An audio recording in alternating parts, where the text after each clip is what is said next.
Today I want to talk about the retirement of quarterback Tate Martell. What's up, kinfolk? It's RJ Young. I am not on a step mill. I am the host of the number one ranked show where we talk about college football, the goings on and the happenings. But this topic, Tate Martell, is one of the reasons that I got started doing what I'm doing right now. Is I really love the sport of college football, and I love the people in it and the stories that we get to tell, and just how odd and slightly absurd college football can be. I always tell people that it is the most absurd sport in America, period, right? Because the nature of the players, the nature of the coaches, the labor differences, schools, programs, conferences, national championship, how it's in dispute, how it's sort of in dispute, all those sorts of things, but also recruiting, right? Because recruiting is usually the thing that most casual college football fans pay the least amount of attention to, and most diehard college football fans pay the most amount of attention to. And it's not often that those two things meet outside of early signing period and national signing day.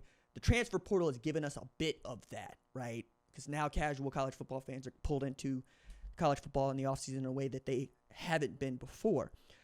But one of the guys that I think a lot of people have been following for a number of years has apparently retired from playing college football. That is Tate Martell. There was a tweet earlier today by Joe Arrigo, who said, I wanted to tell everybody, give an update on UNLV quarterback Tate Martell. He's retired from football and focusing on business ventures. He's grateful to Coach Arroyo and UNLV for giving him a chance.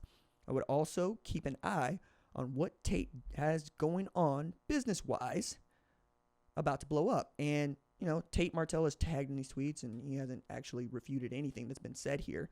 And yet his Twitter bio is trademark enterprise, University of Miami alum, right? There's nothing there about UNLV. There's nothing there about playing college football anymore. And if this is the end, indeed, for Tate Martell, it has been a wild ride. And one of my favorite stories to talk about in college football, because it's not often that we get to talk about five-star quarterbacks that transfer 3 times, right, and finish their college football careers with 28 pass attempts. 35 is what I've seen at some places, but 28 is what most national orgs have. Even so, right, this was a former 5-star quarterback coming out of Bishop Gorman who was going to be the next J.T. Barrett at Ohio State and running that same sort of basketball on grass that Urban Meyer made famous, and they ran really well at Ohio State for the majority of his tenure there. But the way that this got into high-octane speed is Ryan Day comes in as offensive coordinator, and one of the things that he does is recruit Justin Fields from Georgia to Ohio State. And Martell had made waves at the time talking about, I'm going to stay in, I'm going to compete, because not everybody can just pick up Ryan Day's offense that quickly. It's actually really complicated, and he's going to need some time, because we all needed some time. Not only did Justin Fields not need time and play like a Heisman finalist, Heisman winner for both of his years at Ohio State, but Tate Martell went into the transfer portal shortly thereafter making that statement, which is funny on its face. And then he shows up at Miami and doesn't win the quarterback derby, and is also seen playing slot receiver at Miami, and that wasn't what he signed up to do, and he chose to transfer again, this time to UNLV, where it felt like he was going to find a spot where he was going to be the starter, where he was going to be the guy. He was back in his hometown of Las Vegas, and perhaps he could get the Running Rebels actually up and running. Running Rebels weren't very good this year, and Justin Rogers ended up starting some significant time for them, a former high-value recruit himself who started his career at Texas Christian before transferring to UNLV. But Martell has been the subject of a bunch of jokes, and I don't want to do that here.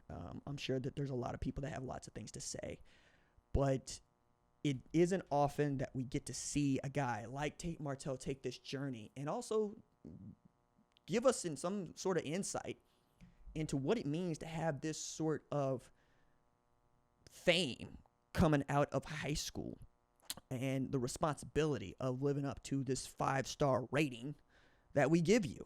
because when you are recruited as a 5-star, you're treated as a 5-star. We expect you to play as a 5-star, and there are lots of 5-star players who did not pan out in college football because law of averages and them's the breaks.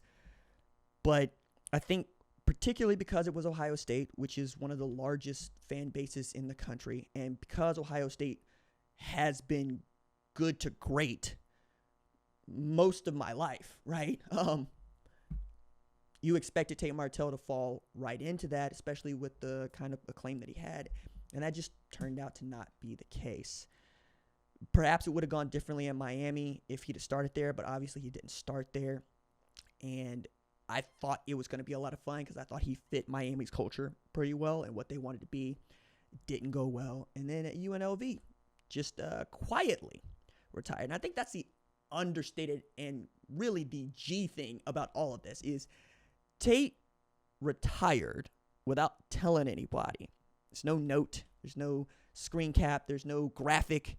There's just a business associate, a friend, an acquaintance saying, hey, I just want to let everybody know that Tate's not at UNLV. And I think the reason that this popped today is because Harrison Bailey announced his decision to transfer to UNLV. I think he started the last 3 games of 2020 at Tennessee, and Harrison Bailey is, a former high-value quarterback and highly recruited quarterback, not unlike Tate Martell, but just not with the big brightness of Tate because of Tate's story and the way that Tate carries himself.